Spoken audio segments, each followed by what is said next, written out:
My name is Pat Conrad.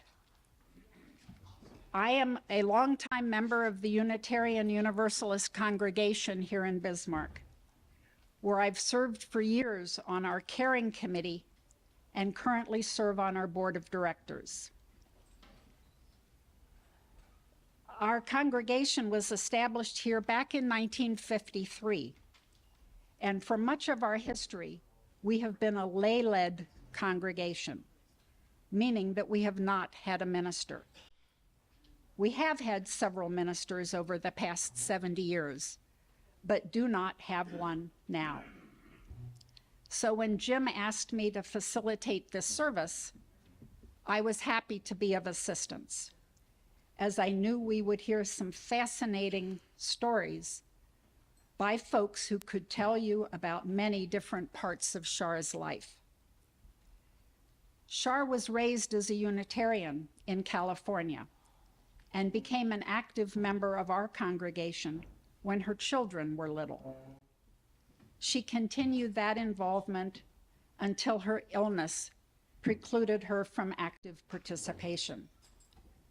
Over the years, she was a Sunday school teacher, the co-editor of our monthly newsletter, our office administrator, the manager of our art wall in our sanctuary, and the individual who facilitated receptions for the artists we featured.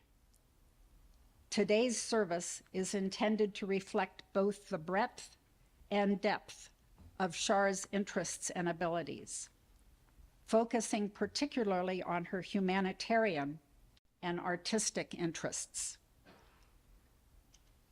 Within our Unitarian tradition, we begin each service with the lighting of a chalice, a flame that symbolizes the spark of life within each of us.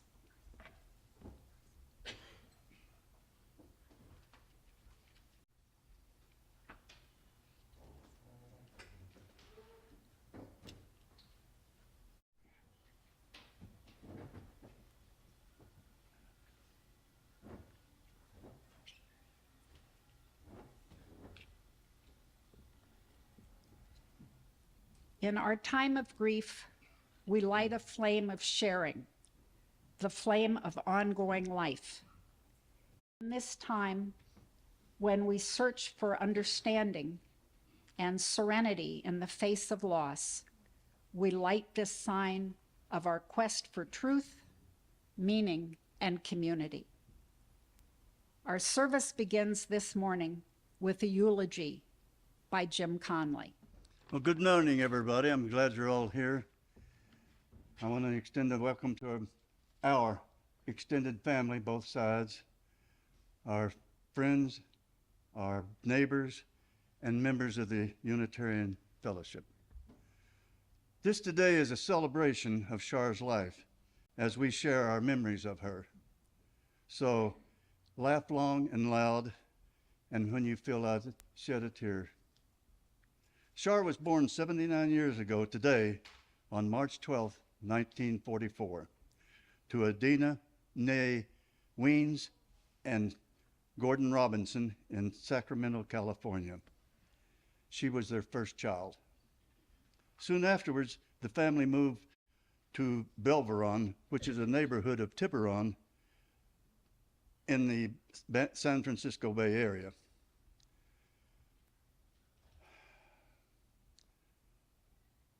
Here, her brothers Daniel and Larry were born. Char grew up, attended elementary and high school, and graduated from high school in 1962. Next, Char attended the University of Washington to first study architecture, and later she switched to fine arts. At the university, Char met Robert McLaughlin, Bob, whom she married when he graduated.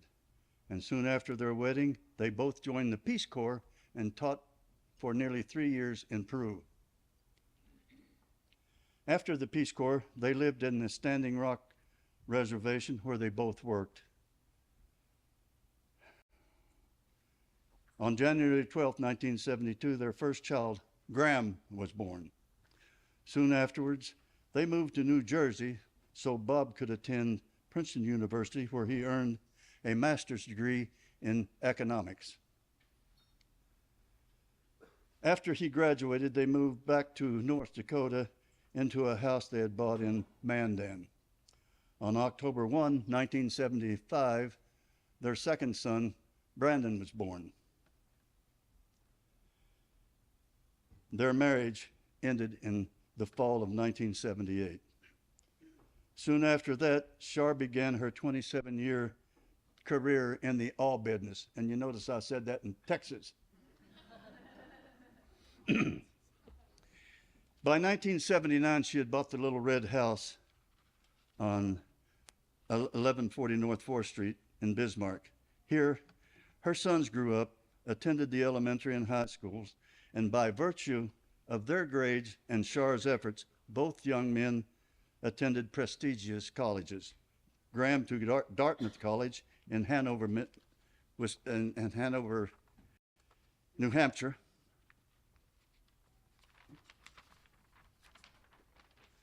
And Brandon went to McAllister College in St. Paul, Minnesota. During her son's college years, Char attended the University of Mary, where she earned a master's degree in business administration. That's an MBA. Char was a good Samaritan of biblical caliber. She was happiest when she was helping anyone who needed it. In Mandan, she volunteered her house to be a safe home for abused women. In Bismarck, she was involved in many charitable causes, which included the Abused Adult Resource Center, the Bismarck Arts and Gallery Association, BAGA, and the Veterans Library, just to name a few. Char took in and nurtured several young people for extended periods. Most notable among those are the Wangan children, Janelle, Jamie, and Jay, who were always included in her Mandan family outings. Then there was the Honorable Cherie Clark, a circuit court judge now based in Jamestown, who needed a place to stay during her senior year of high school. Next is Nasser Glachevsky from Kosovo, who is now an airline captain, teaching other captains and terrorizing them in the simulator.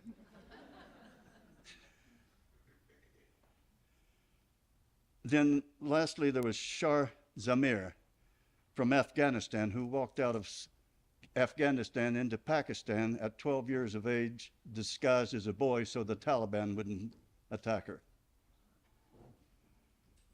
She is now a consultant for a surgical firm and spends most of her free time volunteering against domestic abuse in Atlanta, Georgia. And she did suffer domestic abuse from her father. There were many things I loved about Char. Foremost was the fact that we shared a common love for each other. I loved her keen intelligence, her eagerness to help others, her proven artistic gifts, and her wonderful cooking skills. Oh, and her total lack of personal fear. Sometimes that could be scary. Once she saw a man easily twice her weight throw some trash along this path. She immediately stomped over and accosted the man and said, "I saw you put that down, throw that down. Pick it up." He said, "Why?" "Because people that throw trash are trash." And he says, "Are you calling me trash? Are you going to pick that up?" And for a moment they stared at each other. Then he meekly turned around and picked up his garbage and put it in the can. For many years, Char was an active member of the League of Women Voters, in which she served in positions from Former-Timer to president of the Bismarck chapter. Politicians of the period, where's one, knew her and respected her wisdom and insights on various issues which she freely gave it. She also volunteered to be a poll worker in many elections, usually as a precinct inspector who is in overall charge of the polling site. She also convinced Sarah Vogel to run for the office of Agricultural Secretary, which she did successfully, and became the only woman ever to serve in that office so far.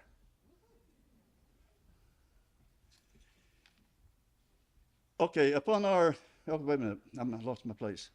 Much to the delight of many family and friends, she was a gourmet chef. She loved to invite folks over and feed them delicious meals of various ethnicities. Most notable of these were Chinese, Japanese, Peruvian, Greek, and even English meals. And most delectable of her culinary skills were roast beef with Yorkshire pudding that wasn't ready until it yorked. Then there was phyllo wrapped baked salmon, and of course, there were her wok stir-fry meals. And when she prepared such meals for our sons, I would have to caution them to use some decorum in consuming the meal, because if they got a piece on their forehead, they'd lose total control, and their tongue would begin again slapping their brains out, trying to get that piece of... Then also many local charities those 15 years benefited from her dinners for 6 that were auctioned off to lucky bidders. One of them I remember was from my time as a Harley rider. We had a meal called roadkill. There was pheasant a la grilled, and then there was one of the sides that we just called Guess This Mess.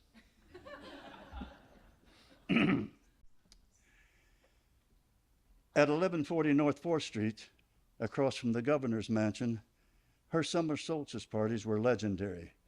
Everyone was welcome, and no one was ever turned away. From sitting governors to starving local artists and philosophers, these parties were among the most eclectic gatherings in Bismarck. At her 1998 party, through the persistent urging of mutual friends, she met her future husband, me.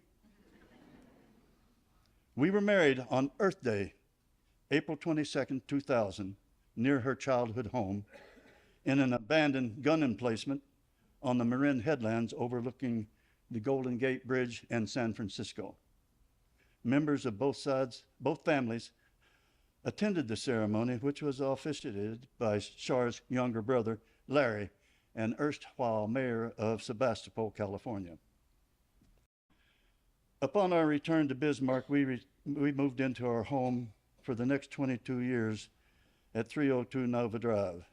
Here, Char spent many happy hours gardening, painting beautiful watercolor art, and expanding her charitable activities, as well as continuing her famous summer solstice parties. During these years, Nasser and Sahar became permanent family members by abduction, since they were too old to adopt. In the spring of 2001, Char traveled to Washington, D.C. as a member of a delegation to implore the U.S. Congress to ban landmines as a weapon of war. There she roomed for a week with a fellow activist, Diana Morita Cole. Now, Diana was born in a World War II prison camp for Japanese American citizens, and incidentally was the future author of Sideways' Memoir of a Misfit. These ladies quickly bonded and became lifelong friends, buddies. Until 2015, Char and I indulged our wanderlust every year by visiting many places. Vancouver, British Columbia, at least 4 times, one of which we took a 5-day train trip across Canada all the way to Toronto.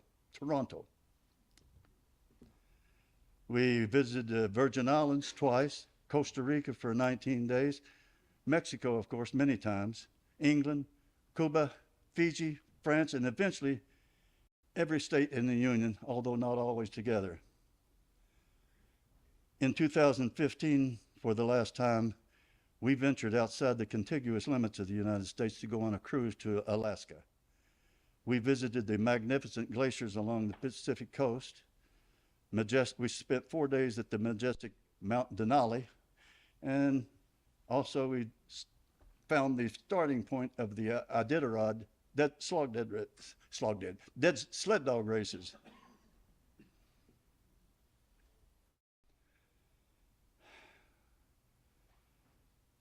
Sadly, by then, Char had begun to show signs of encroaching dementia.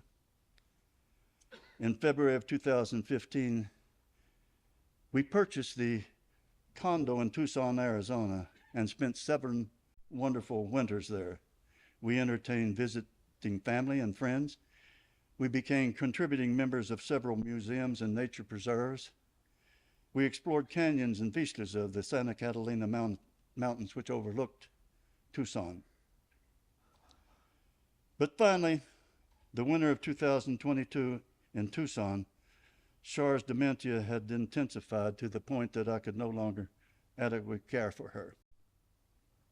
At the urging of family members, we sold out in Arizona, and on February the 16th, 2022, we relocated to an assisted living facility in Savage, Minnesota, to be near the home of my baby daughter, Chrissy.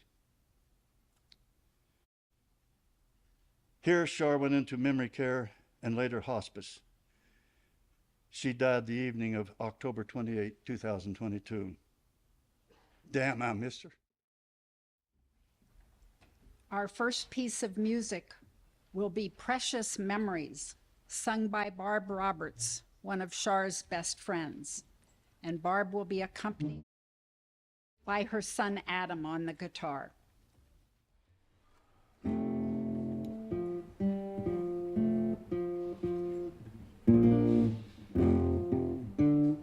Precious memories, unseen angels, sent from somewhere to my soul. How they linger ever near me, and the sacred past unfolds. Precious memories, how they linger, how they ever flood my soul. In the stillness of the midnight, precious sacred scenes unfold. As I travel on life's pathway, I know not what the years may hold. And as I ponder, hope grows fonder. Precious memories flood my soul. Precious memories, how they linger, how they ever flood my soul. In the stillness of the midnight, precious sacred scenes unfold. Precious sister, loving mother, wife and friend for many years. Cooking, painting, entertaining, here. Precious memories, how they linger, how they ever flood my soul.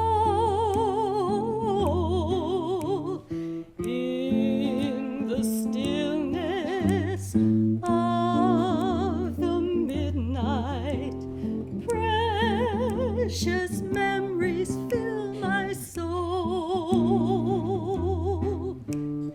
In the stillness of the midnight, precious memories fill my soul.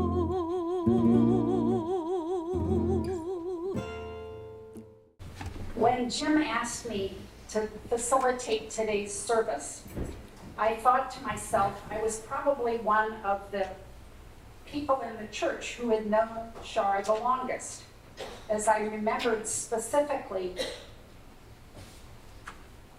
meeting her at a party in the apartment of her sister-in-law, Ann Kuiper. And that would have been shortly after her son Brandon was born. So sometime October, November of 1975.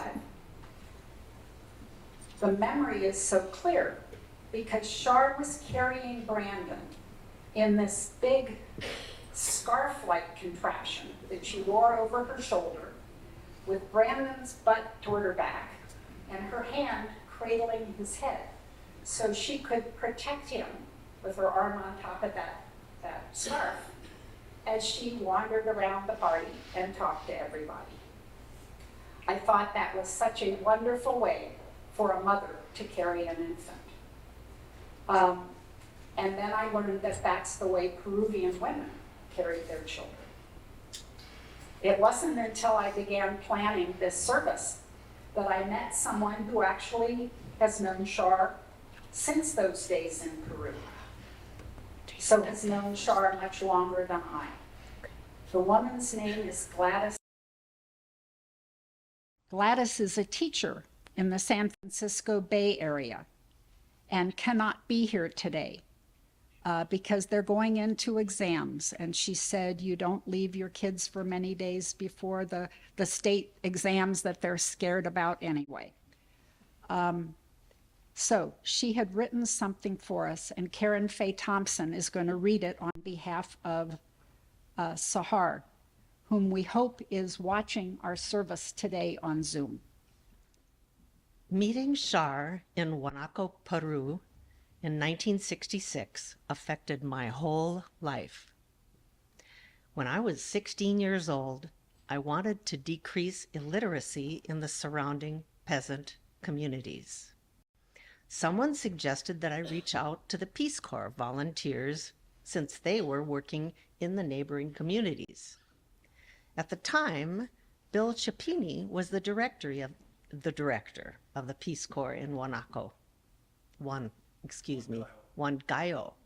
Thank you. He introduced me to Char. Char took me seriously when I asked for help with the literacy project in Balian, a neighborhood near Huancayo. She encouraged me to move forward. She helped me by teaching me that the basic needs of this population needed to be met first. Nutrition was an area of need. As the project continued and eventually failed, our friendship blossomed. I was able to see how Char, with an artist's eye, organized her environment and absorbed the Peruvian culture. Her tremendous curiosity and energy moved her to learn the Peruvian culture. Char did not settle for the middle ground. She set the highest bar for herself. Along the way, she inspired others to reach above their comfort level by inspiring and modeling. By the time that she returned to the United States and settled in Fort Yates, she knew that I was too unconventional to fit in Huancayo. She knew also that I wanted to move away to study in another country.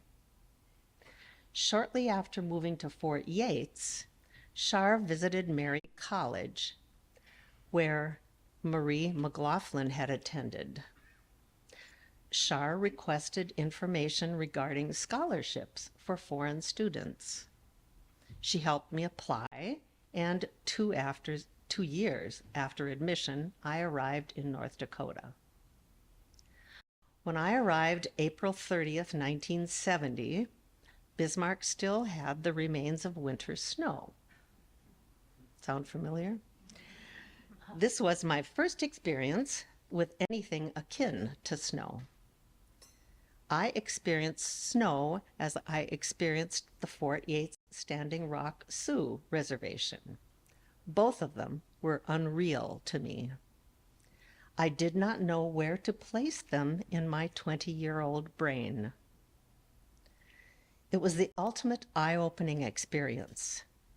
Char broke it into bite-sized pieces for me to digest and to integrate into my role as a new member of this country. Little did I know that all these experiences would be incredibly valuable when I would ultimately become a public school teacher. When I arrived in Bismarck, Char taught me to sew, a skill I had not considered necessary, but which would serve me as an income source during my years at San Francisco State University. Char was always eager to share her knowledge and skill with others. She had the tendency to take young people under her wing. During my 2.5 years at Mary College, the culture shock was ameliorated by Char's support. I had a home in Fort Yates with Char and Bob. Thanks to both, I could transition into a new culture away from my romantic view of the United States. They both taught me about Indian affairs. It was fascinating.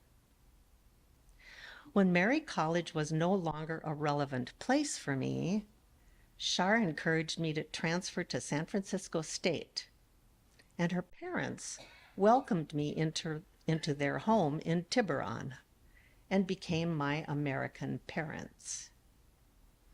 Char had an eye for seeing the road ahead for me so I could achieve my goals. She had a passion for taking youth under her wings and coaching them into flight. She saw me graduate from San Francisco State and move through a career in technology to land as a public school elementary teacher, where now I apply much of what I learned from Char. I thank Charlotte for making me a part of her family. She lives in my heart and in the hearts of my whole family. She saw my daughters grow from afar and followed their paths with love and interest. Thank you. And now we will hear from Cherie Clark and her daughter Bianca. Some people have families by blood, and some people are welcomed into families. Char chose to be my mother. She was my ex facto mother and remained it until the day she died.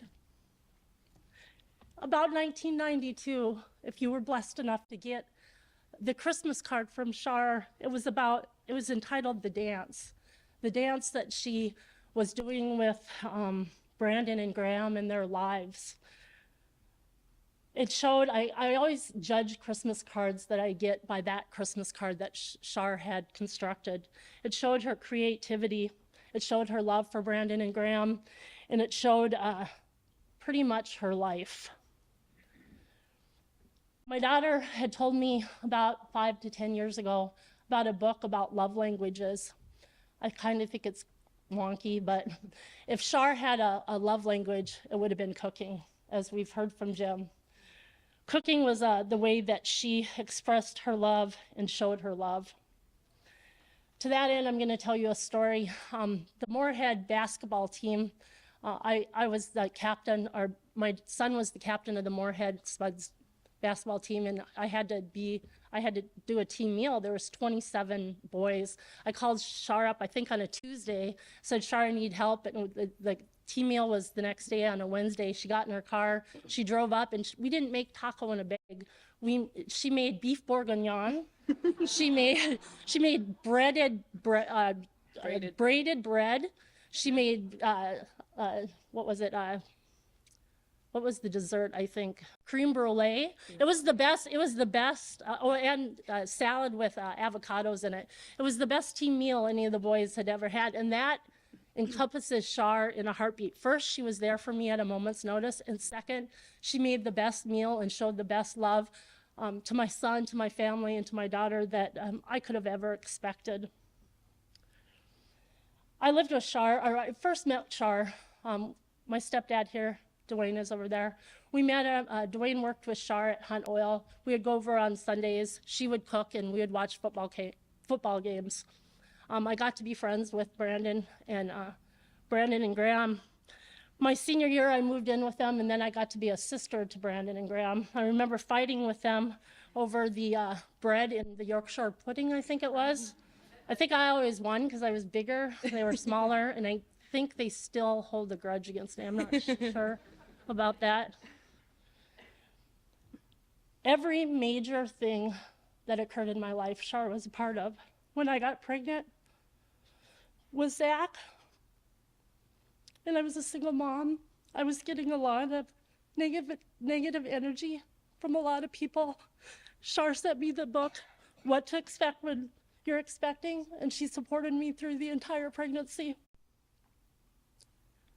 When I was a lawyer practicing law in Minnesota, and I needed to move over to North Dakota to become a Cass County State's Attorney, I didn't have the money to pay for, to switch my license over to North Dakota.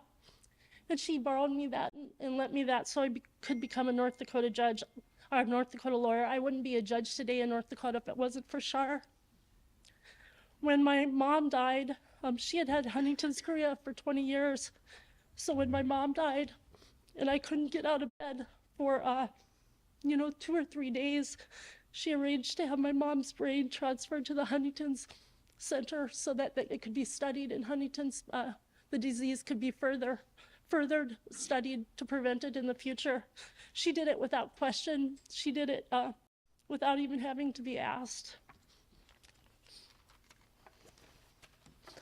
She became my daughter's grandma, just like she was my mom. She loved her, she cherished her, she showed her things, she taught her things. Char was beautiful, she was kind, she was generous, outspoken, talkative, very, very talkative. She was smart, she was sexy, and she loved life. Her favorite dance partners were Jim, Brandon, Graham, Chrissy, and Ben. They filled her life with pride and joy, and I will forever be blessed to have been part of her life.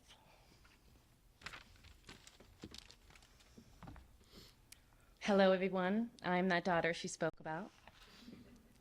I'm so excited to be here, and I just thank you for giving me the opportunity to speak on Char's life, because she really was full of it. And so I can only encapsulate a small amount of the life that she showed me, but I'm going to do my best to do that. Char was grace personified and womanhood personified. She showed me what it means to be graceful and what it means to be a woman. Grace can often be described as loving kindness, and that's exactly what she showed me. When I needed a grandmother figure, she was always there for me. I remember many afternoons being in their house, laying on the couch, just malazing, hearing the sounds of soft jazz or the piano in the background or orchestral music and the pots and pans working so she could cook me my favorite country captain chicken, which I still think about today because that's all I would eat whenever I would go there. Make me that country captain chicken, I would say, and she would do it so lovingly. I remember so many times of her being in the garden with the butterflies around. It was almost like she was that butterfly. She would always be looking and grabbing for herbs just to try and make that perfect meal for us.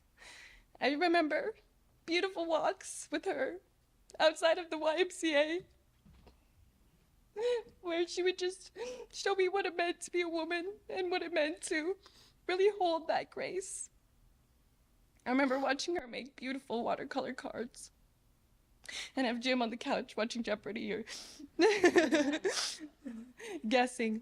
I remember so many times being at the dinner table where Char would be talking and saying this or that, and she'd ask Jim a question and he wasn't even listening. And then she'd say, Jim, and he'd give his 2 cents. It was just such a beautiful exchange. She one time took me to this party that was to be like, it was to capture the essence of being back in like the Renaissance period or some long forgotten period.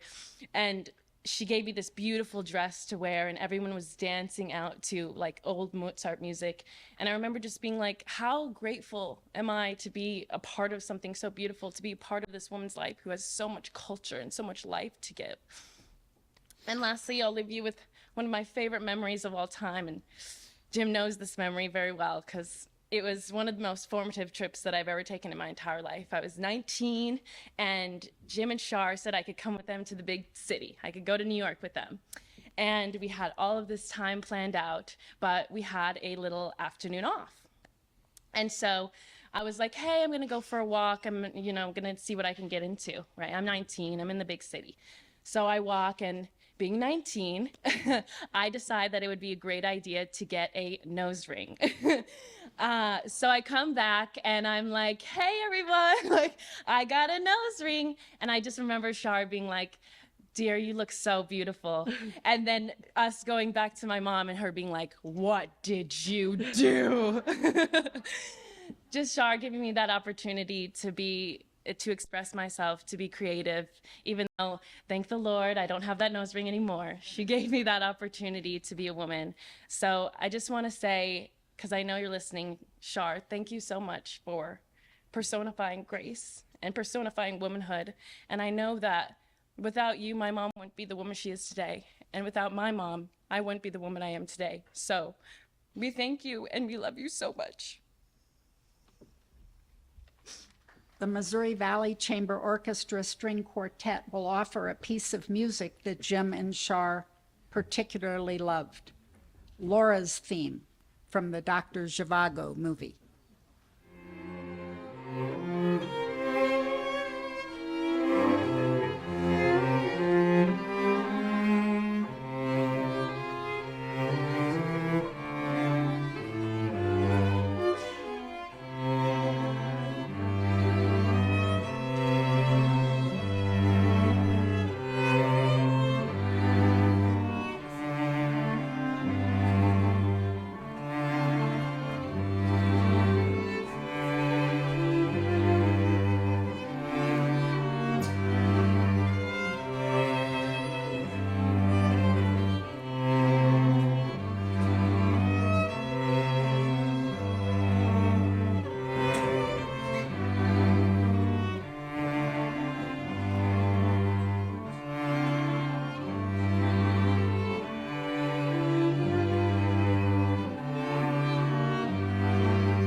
Well, hello everyone.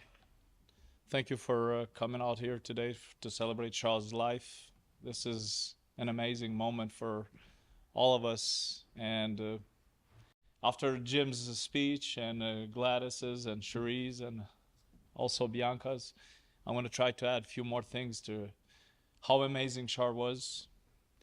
I'm going to start by just kind of giving you the background where I come from. And I ended up coming as a refugee from Kosovo in '99, and at the time I didn't really know Char, but he ended up going through Macedonia and the refugee camps, making my way to Fort Dix, New Jersey, eventually to North Dakota, and then I ended up living with 4 girls.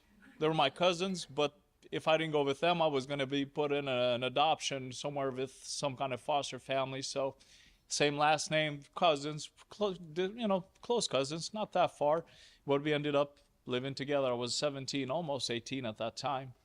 And, but that was an interesting few months. And during that few months, my English was fairly good. Not really. I started speaking English when I got into the country. And within about a month or so, I actually picked up so much English that Jim and Char, that were caring for Tefik and Hava, that actually they had given their apartment at 1140, that Jim says, that house right across from Governor's place. And they asked me to go and translate for them, because I guess I could speak English somewhat better than they could. So, and because until that moment, their communication was very limited. When they would go to the grocery store, when Jim and Char would try to describe Tefik and Hava what some of the foods were, they actually had to use, voice, imitations. Like when they told Tefik and Hava that gobble gobble for a turkey was a turkey, they actually didn't buy turkey because they thought it could be because Tefik and Hava were, most of the Kosovo is Muslim. So they thought it was pork. So probably later on I found out that they actually didn't buy turkey for a long time just because they thought it was pork. But that was one of the things that Char and Jim had to go through, those obstacles. And eventually I turned 18, and Tefik and Hava actually did not end up staying with Char and Jim in their basement apartment at 1140. And they moved close to Sadia. Actually, they're, the mother of the grandchildren of Tefik and Hava. And they moved on the same house, so then they had an apartment. So I turned 18, 4 girls living together or moving to this beautiful apartment with Char and Jim. I moved to the apartment, and I thought I was going to pay rent, and then about 2 weeks later, the most amazing thing happened. We were just happened to merge, and I became like Cherie, became pretty much part of the family. Used to hang out with my brother Ben, with Char, with Jim. And during that transition in '99, 2000, Char and Jim had gotten closer, and they, decided to get married. And as Jim mentioned, I ended up being part of that ceremony as their actually abducted child, because I was old enough they couldn't really adopt me anymore. So that's, the story of me joining them. But at that time, they actually had bought the new house at 302 Nova. And one afternoon, as I had already started going to soccer practices, high school, I show up from school, and I think Kevin Freeman actually gave me a ride home. And Char and Jim were about to leave the house, but I was kind of hungry, so I decided to go in the basement of that house and put some eggs on there to boil. And as I'm walking, I'm like, okay, until the eggs boil, I will go upstairs and just chit-chat with a little bit with Char and Jim, see what's going on. But they're on their way out. So on their way out to go to 302 Nova from the 1140, and I totally skipped that my eggs were cooking downstairs. So we'll be gone for a couple hours, and we come back, and when we came back to 1140, there was smoke this thick from the basement coming out. And Jim goes, oh, crap, something's burning. So, and there was this bad smell, and I run downstairs. I knew exactly what was burning. And the darn eggs had spilled all over the damn ceiling, and it was smelling awful. And Char, she goes, oh boy, this is going to be a long cleanup, because there's eggs, hard-boiled eggs all over the ceiling, and that house smelled for like a couple days really bad. Sorry. So that's how I met Char and Jim, and we fell in love with them, and they've been my parents, my American parents, like Gladys said for Dina, and they're my, every time people say it's like American parents. Can you explain this a little bit more? Well, I have my parents back home in Kosovo, but really, Char and Jim, it's my, like even Cherie said, you can have biological families, but you don't have to always have. There's always so many people that are out there, and like Char and Jim, for me, I cannot separate. Today, if you put my parents that gave me birth and them, I have no distinguish. They're my parents. So, and yeah, helped me out go through my high school soccer, taking me from place to place, soccer meets, and being there for me. High school, learning high school. English. I used to sit with Jim and I used to joke. He used to say, okay, let's help do my book report like on mice and men, or this and that, or the Old Man on the Sea, and I would write the story, I would write my book report, and then Jim would say, all right, let's sit down, son, and let's put this damn thing into English. So, and then Char would say, Jim, don't help the boy too much. Let him do his own work. Like she was always wanted to make sure that I was able to actually do it myself. And then we would read the report afterwards, and she'd go to Jim. Jim, you still couldn't stay away from these big words. You have to take those out. Those are not his words. You got to put his words in there. So that was my high school time, and soccer and all that stuff. So, oh, we got a good grade. Jim and I got some good grades. And that was the best report she actually ever read. It was amazing. So, but thank you, Jim. And then, talking about like Char's cooking, I mean, that's something to be admired in so many levels. Her salad, the secret salad that everyone talks about, that's, the salad that she makes with avocados and the balsamic vinegar and her special, I'm calling it balsamic vinegar, but that was Char's made of balsamic vinegar sauce, something that it was just so amazing with a little bit of butter and sourdough bread on the side. It was just to die for. A lot of times you just ate the darn salad. I think we forgot all the other food. And one of the most amazing things about Char during this time that actually still amazes me today, Jim was working at Basin Electric, Char was at Petro Hunt, and I was in soccer and school. She would actually go and work all day and come make meals for us in the evening. It's just to show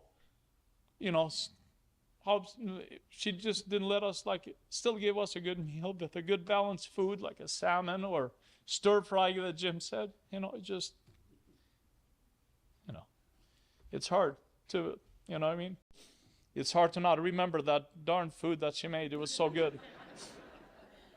Anyhow, we ended up visiting San Francisco with Char and Jim. Other than the wedding, we've been there a couple times. Adina was amazing. And it shows that, like I said earlier, families are families. No matter if it's biological, it could be anything. But right now, the way these guys have treated me, I have no biological or whatever families you can find, and you just have to be dedicated to each other. And Char made that possible for all of us. For Cherie, for Sahar, for me, for Gladys, and everyone else. So, yeah. She even found me my first job at Dan's Supermarket.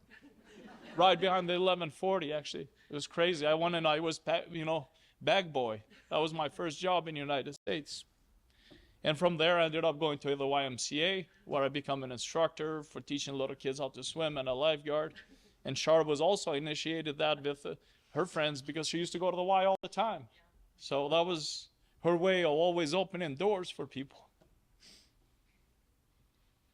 I ended up finally making it to college, BSc, spending with Ben. Used to go out drive with him quite many times. And we used to terrorize Char and Jim because we always got in trouble and when they ended up going on their trips to, like Costa Rica and some places, Ben and I had the most amazing parties. I hear that Brandon and Graham had. Even though we broke a few furnitures, like the table that Ben fell right through it, and we bought the glass and we fixed it, and they never noticed until we told them a few years later, as adults. But hey, that was good times. But the most funny thing that Char never really cared about a lot of things. If we even, had parties and we cleaned the kitchen. If the kitchen was spotless, and that was my job. Ben, yeah, he organized, but I cleaned the kitchen, and I believed it so good that a lot of times she didn't care. As long as the kitchen was clean, she didn't care. So it was good. So, yeah. Then eventually I made my way to, transfer to UND, thanks to Char and Jim and their help filling out FAFSA report, what do you call those, the financial aid for me and getting all my loans and everything else, and, helping me introduce to many of the politicians here, like, Congressman Pomeroy, that also helped me out get through to UND and get my transfer out there. And it, started becoming a pilot. I thought I had learned English, man. I was feeling good. I'm like, my English was getting better at BSc as I went through, and I went to UND and I started an aviation program. I'm like, I don't know, crap, excuse my language. It was a total different language. I felt like I was started from scratch. So that was fun.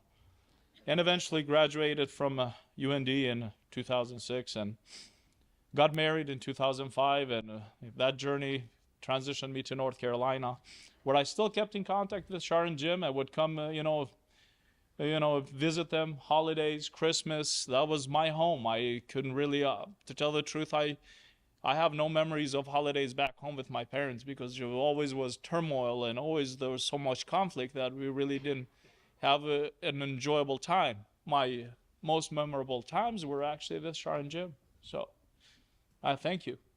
It's just amazing, the time that, that you have dedicated to us, all of us. It was just with no, like, how should I say, no attachments, nothing. Just being there for us and helping us through. So with that in mind, it's just kind of like Cherie and a lot of the speakers today said, Char was so loving, caring. She was helpful, strong. It's another thing that always amazed me. She raised Brandon and Graham by herself for so many years. It's just, I was like, oh man, that's a miracle. I think that's a miracle, to be able to raise two boys by herself and get a master's degree on her own. I think that's a miracle. But she did it because that's how Char was. She was hardworking, not afraid to speak her mind. Oof, that was something else. She was protective too. She was very protective of her family and friends and everyone.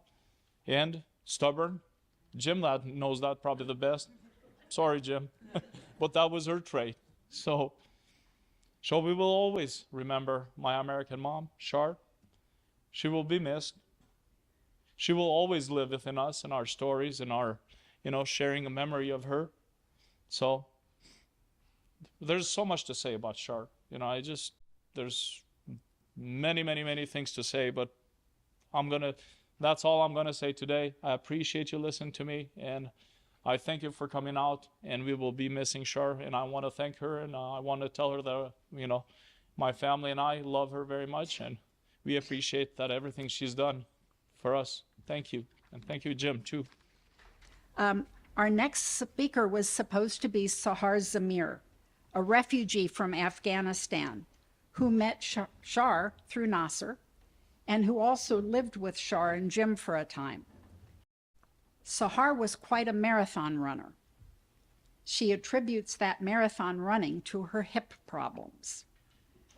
Sahar was scheduled for hip surgery, and when I spoke to her several weeks ago, she was trying to get that surgery rescheduled to be after today's memorial service. Unfortunately, that rescheduling did not work out. And Sahar is now at risk of developing blood clots should she have traveled from California, where she lives, to Bismarck by plane. So we will not be hearing from her today, but I hope that she and Gladys are able to join us on Zoom. Our next musical selection by the string quartet will be Shogun Farewell, another favorite piece of music of Char and Jim's.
Well, this is hard.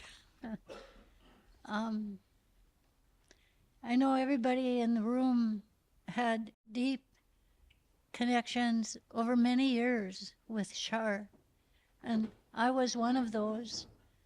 So I would just to share a few reflections with all of you, and I found this short paragraph by Thich Nhat Hanh that made me think of Char. When conditions are sufficient, a cloud transforms into rain, snow, or hail. The cloud has never been born. and will never die. This insight of signlessness and interbeing helps us recognize that all lives continue in different forms. Nothing is created, nothing is destroyed. Everything is in transformation. There is no real death because there is always a continuation. And when I have been listening this morning on the impact that Char had on so many lives and the continuation of her generosity and her spirit and the memories of her food, for example, it's very moving. When Pat asked me if I would speak, I was challenged because of the length of time. I think when I first moved to Bismarck, Char was one of the first friends I made. She was friends of my parents, and my parents told her that she should meet me. And so she's the one who introduced me to networks of people around Bismarck, Mandan. She's the one who got me out walking. We used to walk around the golf course and talk the whole way until Jim came along, and then I was ditched.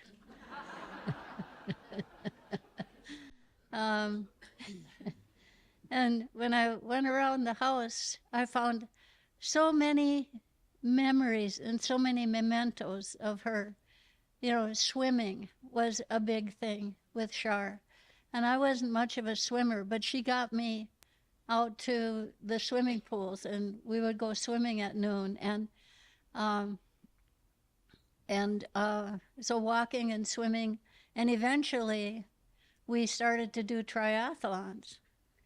And that was a big deal. I mean, but we had an advantage because we were, I think, the only women in our age group doing this. We're late blooming athletes, and it was competitive. Char had a competitive streak as well, and I tended to come in ahead. Maybe I had a better bike. And one time, Char whizzed by me on the bike. And she used to say, if I ever beat her, that she didn't care, it was no big deal. But when she beat me, it was statewide news.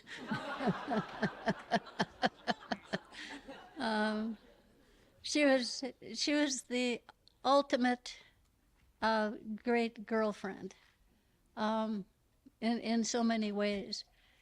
I was in politics for some of those years, and Char, if invitations needed to go out, Char would have the capacity of doing things on computers that would like stick out, you know, all of a sudden there'd be envelopes that were addressed. And she had, one of my things that I had framed was this beautiful painting by Char, just a small thing. And then I turned it over today while we were waiting, and it was a calendar. She did the calendars that she gave away at Christmas, or maybe, Christmas time. And it would be personalized for every one of her friends.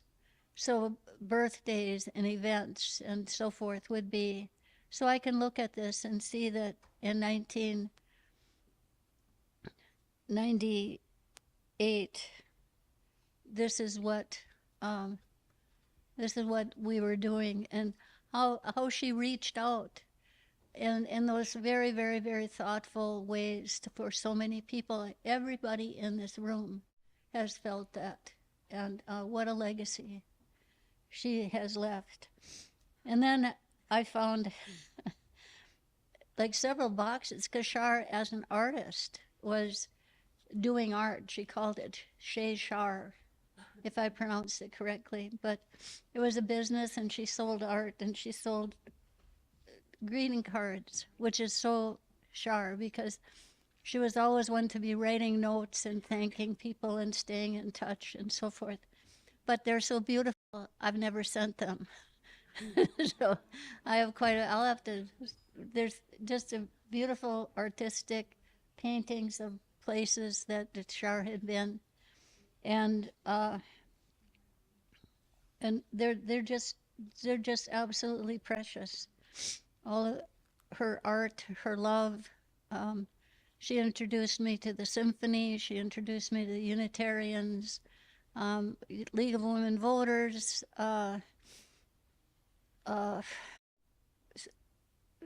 Just so many organizations.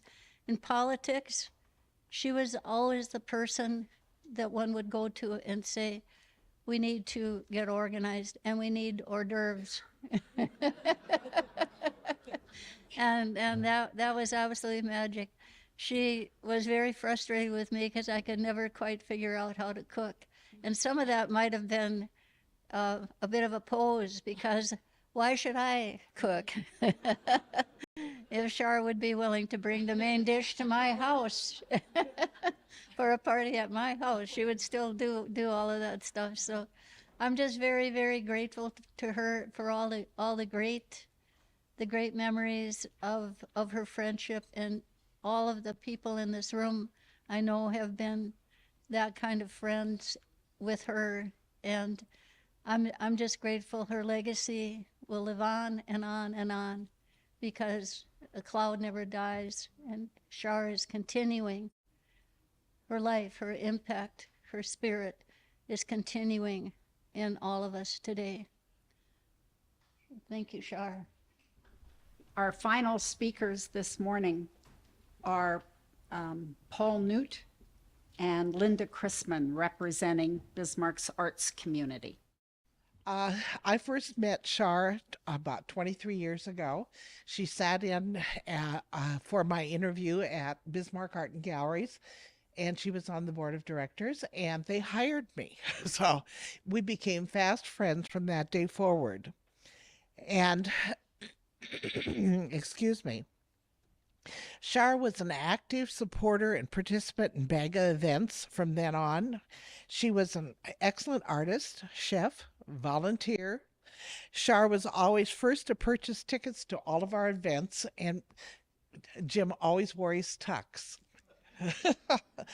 And she was at the head of the line for volunteering, bringing food for reception. She was an excellent cook, and she always baked cookies for our cookie walk. She made the little tiny ginger snap men that were about this big, bags of them. She was a major volunteer at Capitol Affair for years. She was the MC for the stage, and she must have done that for 10, 15 years. Char was generous with her without bounds. Over the years, Baga was a huge beneficiary of her kindness and her benevolence. She wanted Baga to have better accommodations in our office because she thought my desk, well, it was from the surplus. So she said, Linda, go out and pick out office furniture so it looks decent. So she purchased office furniture for the outside office and my office personally. Beautiful. And thank you, Jim, on Char's behalf.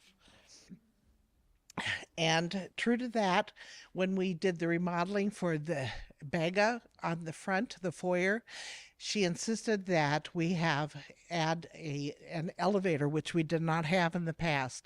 And she said, just go put it in and just let me know what I have to write a check for, which she did. And to this day, the elevator has a small plaque that says Jim and Char and Jim, Conley and McLaughlin. So, yeah. Anyway, Char was an excellent artist, and we have 4 of her watercolors in our collection of all the art pieces that we purchased over the years at Baga, and 2 of them are Bob's favorites. And she did a lot of artwork on little tiny pieces of bark, which were just gorgeous. And to this day, we have them in our home. She was a great cook and entertainer, and all of you probably can remember the wonderful parties that they had, the solstice parties in their backyard. We all looked forward to them every year, and the tremendous amount of food that was always there. And we loved that. And in closing, just a little bit of humor. I remember fondly the times we'd sit around her table, and yes, we all know Char loved to talk. And we'd be visiting, and Jim would say, "I'm going to go get the talking stick." And he would pass it around, and Bob and Jim would be talking, and he'd say, "Char, you don't have the stick." So that was, and in closing, the one thing that I always remember with Char is that she used to say, "You and Bob are my favorite people, even if you are Republicans." Okay, thanks for coming, everyone. We've heard so many wonderful stories today, and I'm gonna be humorous too. I'm gonna try to be. I have to keep up with my students, so I'm actually using my smartphone.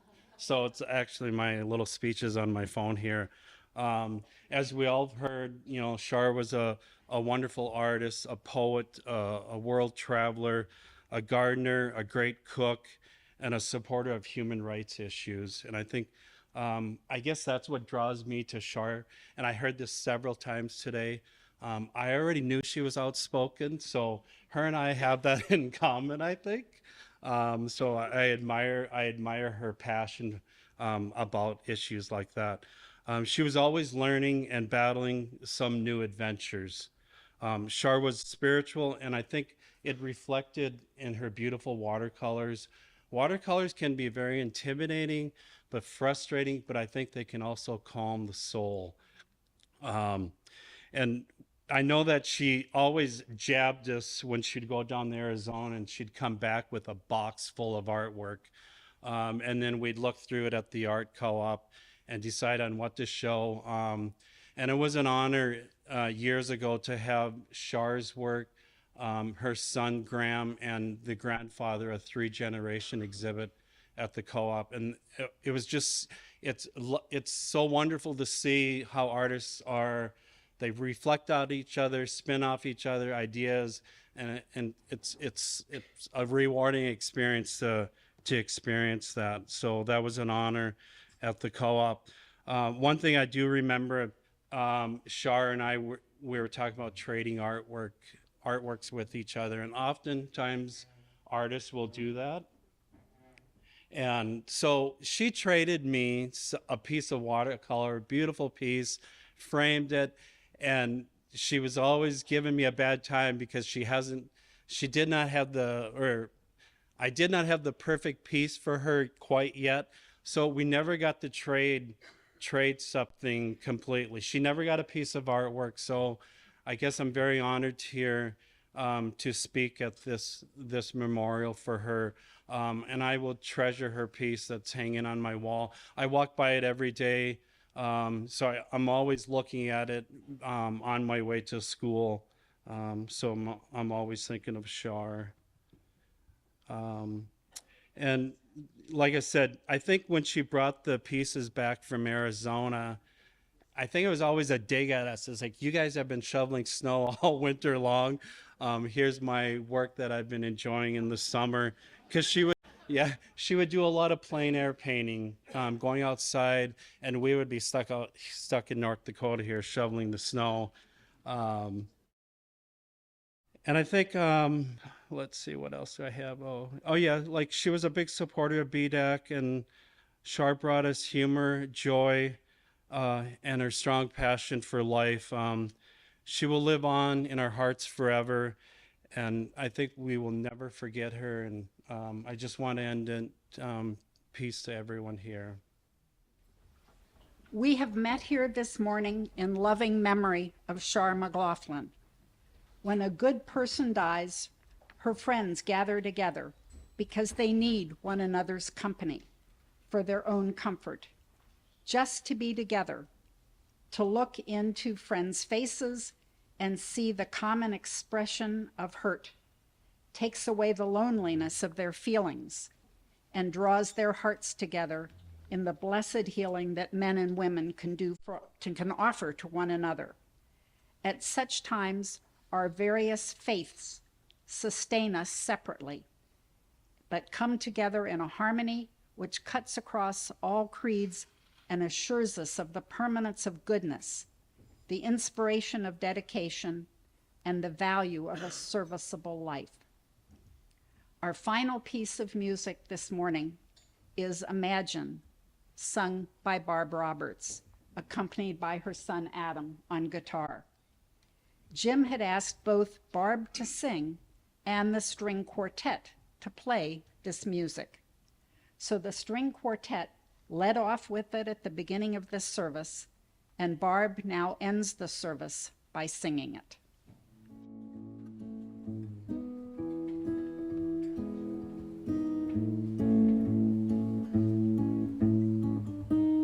Imagine there's no heaven. It's easy if you try. No hell below us. Above us only sky. Imagine all the people living for today. Imagine there's no countries. It isn't hard to do. Nothing to kill or die for, and no religion too. Imagine all the people living life in peace. You may say I'm a dreamer, but I'm not the only one. I hope someday you'll join us,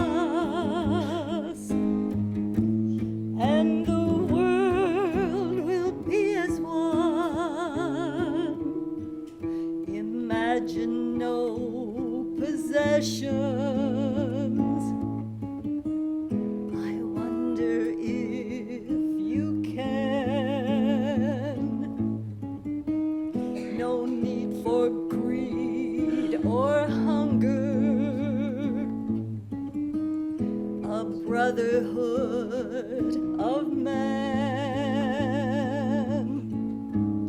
Imagine all the people sharing all the world. You may say I'm a dreamer, but I'm not the only one. I hope someday you'll join us, and the world will live as one. Sure. We end this morning's service with 2 verses from a song that we sang in our church this past weekend. Touch the earth, reach the sky. All are born and all must die. Life's the time left in between to follow a star, to build a dream. Touch the earth, reach the sky, hug the laughter, feel the cry. May we see where we may give, for this is what it means to live. We are thankful that Char chose to build her dream right here in Bismarck. All of us were blessed that we became a part of her life. Thank you. Go in peace.